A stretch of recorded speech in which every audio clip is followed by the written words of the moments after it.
talking about the R&D and how R&D helps. So, we were talking, actually, we were talking a little bit about, funny enough, fashion, the one I didn't like that much. Okay, so what did we say about fashion? R&D and fashion. Okay, just, we're going to listen to one group's idea above their Uniqlo. What happens?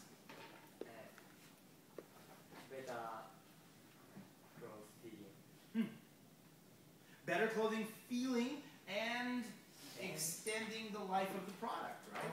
So what they've done is they've made the product better. So you go to Uniqlo, you can buy cheap clothes that last a long time. So extending the life of an existing product, right? So that's definitely good. Then anybody else? Specific examples? Specific, any good examples? Well, no, what I was looking for, William, was we're looking for innovation. Like, so how does R&D help companies? So, for example, Hayate's group was talking about Uniqlo and how the better clothing or the better product makes it last longer. So you get a better value for your money. That was through R&D, blend of polyester and cotton or something. I'm not sure. And so they're doing that. And I was, and earlier I was talking about the phones, opening up markets, getting better phones. SoftBank starts to expand its market. Market share is growing. Anything else? Get new customers. Getting new customers, absolutely. And that's, let's go back to Uniqlo, for example. Now you've got customers who maybe wouldn't go to Uniqlo. Now they're going to go because the clothes have a good, reputation. They're good clothes. They don't break easily. And they're cheap, right? You start lowering the costs of the clothing. So, and again, I have to say that, I did say fashion, but actually, the more I think about it, maybe fashion is a good one, right? So you've got good quality products for a lower price. So that's through innovation. Absolutely. R&D. Now, it may not have been Uniqlo that did the R&D. It may have been a Chinese company in China that did the R&D and was able to sell to Uniqlo. But the main thing is that the end result was Uniqlo benefited from R&D. That's a great example. Any other examples? Cutting costs. Absolutely. How do we cut costs? Any examples? There's a lot of examples. Well, if we look at let's take a look at your iPad. So your iPad, right, how much was the iPad? It's like 60,000, 70,000 yen now, right? I mean, when I first came to Japan, I had a ThinkPad, which was, 5 times that much money. 5 times that much money. So, you're talking about 300,000 yen for a very slow, simple computer 15 years ago. And today, you get much, much, much better computing power for a very low cost. So those things are happening. So innovation has created this very low-cost product. And why? Less components, there's better batteries, better product because of all of the innovation that goes into it.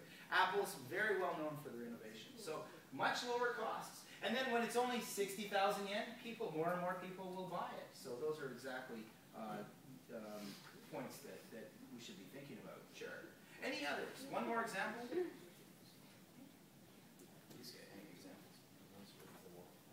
Motivating the workforce. You want to see a motivated workforce? Absolutely. Your company's #1, if it's Toyota, or if it's Uniqlo, or if it's Apple. Those company employees are going to be very well motivated. Very true. And one of the failures this year was Hewlett-Packard. HP brought out their tablet, failed. I can imagine, I don't know this for sure, but I wonder how well those employees are doing. It's always scary. They might end up losing their jobs. So those are examples of those things. But motivating the workforce. And with a motivated workforce, you get better products. With better products, you get more customers, usually. So it's absolutely an upward spiral. So R&D becomes extremely important. Now, here are some other problems. R&D often can be a failure, and it's very expensive when it's a failure. So they need to be very much aware of that, and they must be very careful about what it is. So these things are also extremely important. So, the last thing I was going to ask you guys to do, actually, we won't look at the biggest bankruptcies for now. I'll give that to you for homework. But trademarks, copyright, what are they? And as a student, are there certain copyright issues that you need to be aware of? So, I asked you that question just to make you think about it. So, in Cube, when you were first-year students, and you gave your essay, but you copy-paste your essay, was that okay? No. No way. Why not? What's it called? Copyright. Copyright infringement. But we don't call it that in academia. We call it plagiarism. Plagiarism. Remember, you know, Greg or Roger or Brent or me, we got, you know, so serious and very strict about that. So basically what it is it's trademark. You cannot just copy something. You know, if you go to copy goods, right, you can get a copy whatever. And that's absolute trademark infringement. So be aware of those two terms. I'm going to leave those to you guys for, I'll leave these to you. Last two questions will be homework. And for tomorrow, I'm going to review, we'll do a little bit of review. We have 3 classes next year, so we'll do most of the review next year. We'll do a little bit of review on that.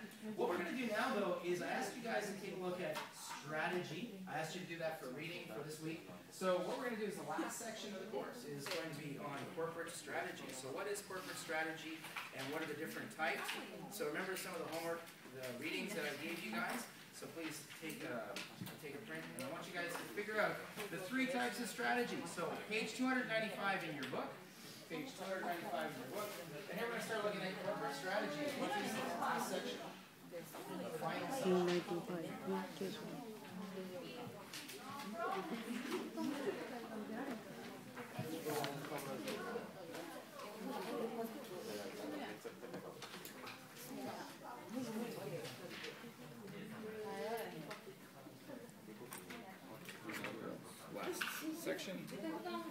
Okay.